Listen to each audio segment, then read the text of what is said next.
one thing I've always wanted to do, and that's cook on the banks of the Murray River.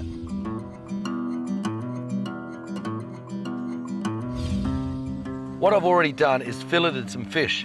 Now you can see that it's very dry. I've actually filleted it without any water on it because you don't want the water to soak into the fish, and you can see this beautiful fat content on top. Now look, it's a cracking day here and it's really hot, so I'm going to put this back on ice. I'm going to get cracking with the caponata.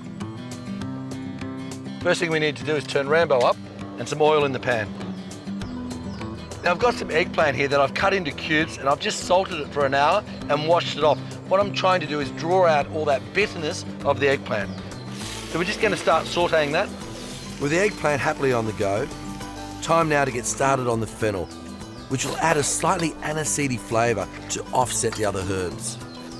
So into dice. Caponata is originally from Sicily and it was once considered peasant food. These days, you'll find it on the menu of many top Italian restaurants. Place that in the pan. We're going to add some onion and celery. We've got these amazing little tomatoes. I'm going to put them in whole, but not quite yet. Right, as you can see now, that's sauteing along. I'm going to add the tomatoes. I'm just going to let them pop and cook down. As I'm going to deglaze it with a sprinkle of sugar. I've got some red wine vinegar here. Oh, the smell of that straight away. Right, now to add everything else. Add your capers, some chopped olives, sultanas, and the fennel fronds. Pick them off. Now let's just mix this all through. Great caramelisation of that sugar, all that sweet fruit, crunch of pepper, and just a pinch of salt. Right guys, that's cooked enough for me. I'm just going to put some fresh basil over the top. Time to get our fish on now. Sprinkle with some salt. I've actually left the skin on, it goes nice and crispy and adds texture to the dish. Some oil in the pan. Hot oil.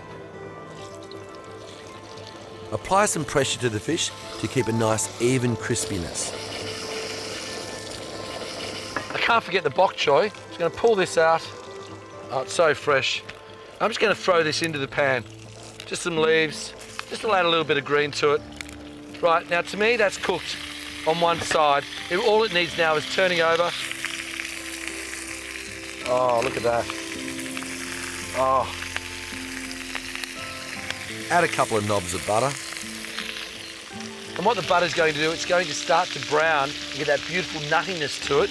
And we're just going to baste the fish. Going to grab some caponata. Oh. I'm just going to grab a lemon. Just going to cut 2 cheeks off. One we're just going to squeeze over the Murray cod. Lift it out. Sit it on the side. And the other cheek on the side, and there you have it, our Murray cod and caponata.